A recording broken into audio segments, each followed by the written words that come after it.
વાદળ એટલે અસંખ્ય ટીપાઓનું બંધન, વરસાદ એટલે એ ટીપાઓની મુક્તિ.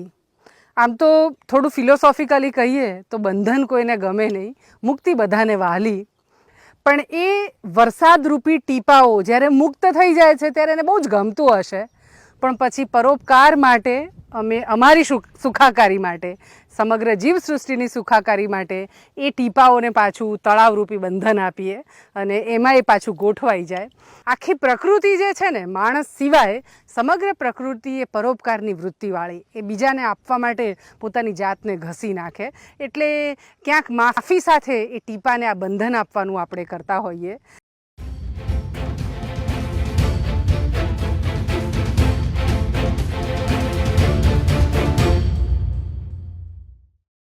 આગ લાગે ને ત્યારે કૂવો ખોદવા ન બેસાય. સમજુ માણસ છે એ આગ લાગે એવું સાંભળે ને એટલે એના હાથમાં જે પણ વાસણ હોય એ વાસણ લઈને દોડે, આગ વાસણમાં પાણી ભરીને આગને ઓલવવા માટે થઈને. આજે એવી આગ લાગી છે પાણીને લઈને, અને કેમ કે પાણી તળમાંથી ઘટી રહ્યા છે, ખાસ તો ઉત્તર ગુજરાતમાં, અને એનું કામ કરવું બહુ જરૂરી છે. અમે તળાવો ઊંડા કરવાનું કામ કરીએ, 250 તળાવો ઊંડા કર્યા અત્યાર સુધી, અને આ પાટણનું રૂગનાથપુરાનું તળાવ છે. અને આવવાનો રસ્તો એકદમ કાદવ કીચડ, કેમ કે ચોમાસું વરસાદ પડી ગયો છે. ગંગારામભાઈ અમને લઈ આવ્યા એમના ટ્રેક્ટરમાં બેસાડીને, તો અહીંયા અમે તળાવ કર્યું છે. આજે આપણે એ તળાવ જોશું એમ.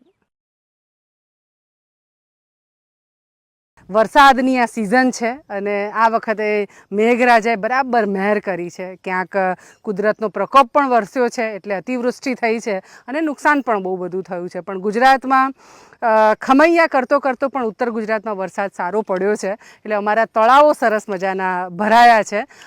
પાટણનું રૂગનાથપુરા ગામ છે અને અમે અહીં 3 તળાવો, ગયા વર્ષે ને આ વર્ષે 2 તળાવો કર્યા. અને પાણીની પરિસ્થિતિ અહીંની બહુ જ વિકટ. ગંગારામભાઈ આપણને કહેશે અહીં આપણે કેવી હાલત હતી પહેલાં પાણીની, એ કહ્યું. પહેલાં બેન પાણીની અહીંયા એટલી બધી ખરાબ હાલત હતી કે આજથી મોડી અને 20 વર્ષ પહેલાં આ ગામ લોકોને સ્થળાંતર કરવું પડતું હતું અને લોકોને વ્યવસાય માટે બહાર જવું પડતું હતું.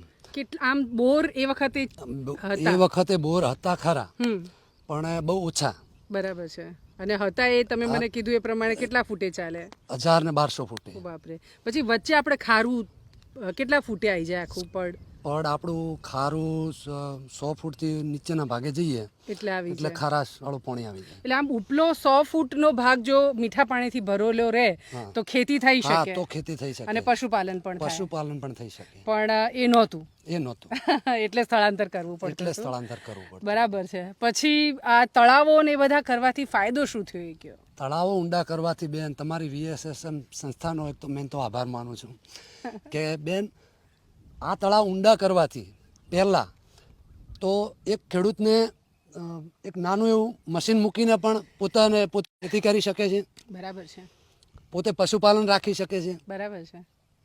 અને પોતાને બહાર સ્થળાંતર કરવાની જરૂર નથી પડતી. આ તળાવમાંથી કેટલા ખેડૂતો પાણી લે છે અત્યારે? હાલ આ તળાવની અંદરથી અંદાજિત 400 થી 500 વીઘા જમીનનું પિયત થઈ શકે છે. અને આ ખાસું ઊંડું છે, અહીં દેખાય છે આમ થોડું નેડું, પણ દેખાય છે ઊંડું બે, બહુ જ ઊંડું છે. બહુ ઊંડું. અને ક્યાં કેટલા વખત સુધી પાણી ભરાયેલું રહે છે? હા, હવે તમારે ખોદાયું બેન તળાવ, એના લીધેથી હવે અમારે માર્ચ મહિના સુધી પાણી તળાવમાં રહેશે. એટલે ખેડૂતોને ઘણો ફાયદો છે. ખેડૂતો અને પશુપાલનનો બહુ મોટો ફાયદો છે. આમ થોડા લાલચુ માણસો છે પણ તળાવ માટેની લાલચ છે. હજી મને કીધું આવતા અમે ટ્રેક્ટરમાં બેસીને અહીંયા આગળ આવ્યા, કેમ કે ચોમાસું છે, નેળિયાનો જે આખો વિસ્તાર એ તો કાદવ કીચડવાળો, એટલે ગાડી એ ના આવી શકે, ચાલીને આવવામાં પણ ઘણો સમય જાય અને હાલત ખરાબ થઈ જાય. આમ પણ થઈ છે એક જગ્યાએ. એટલે તો ટ્રેક્ટરમાં અમે આવતા હતા ત્યારે એમણે મને રસ્તામાં બતાવતા કહેતા હતા કે હજી અમારે આ તળાવ કરવું છે, આવતા વર્ષે તમે આ તળાવ કરી આપજો.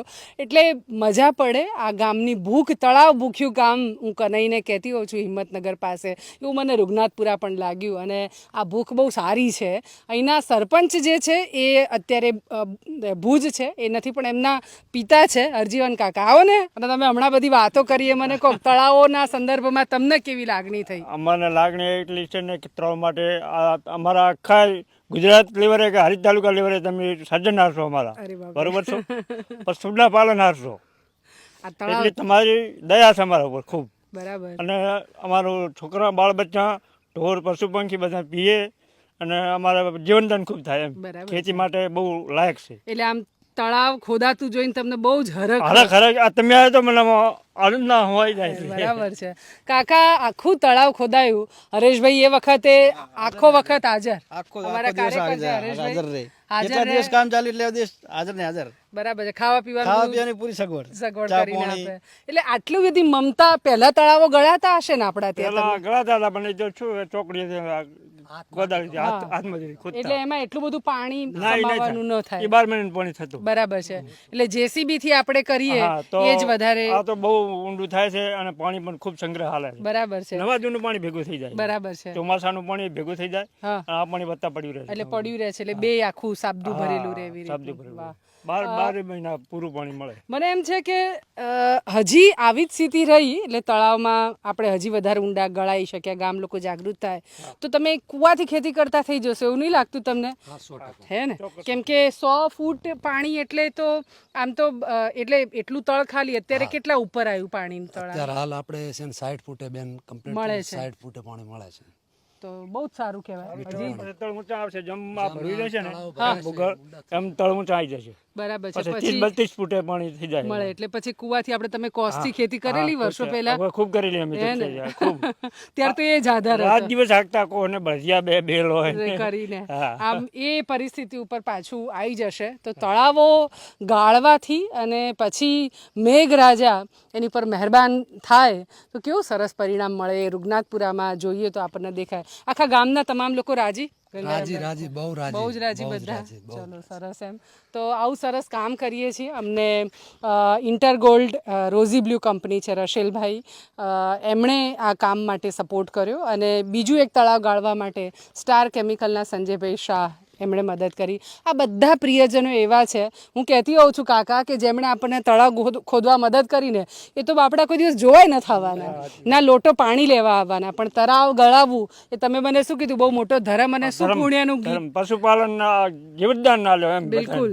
એટલે એ દુનિયાના જીવતદાન પશુ સર્જનહાર છો. સર્જનાર તળાવ એ બહુ જ મોટું. આપણા મહાભારતમાં એવું કીધું છે કે 100 યજ્ઞો કરીએ ને જેટલું પુણ્ય મળે ને એટલું એક તળાવ ગળાવાથી મળે છે. તો એ પુણ્યના હકદાર એ લોકો છે. અને બસ સૌ સુખી થાય અને સમગ્ર જીવસૃષ્ટિ. અત્યારે આમ ચોમાસામાં તમે નીકળો ને તો આમ આખું બધું સજીવન થઈ ગયું હોય ને એવું દેખાય. આમ બંજર ઉનાળામાં થાકી જઈએ એવું.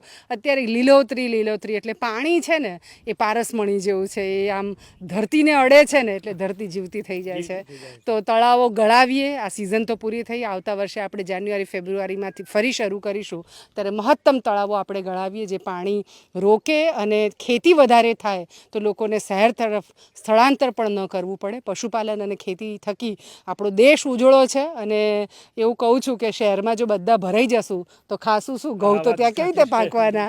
એમણે જ છે જે ખેતી કરવાના છે.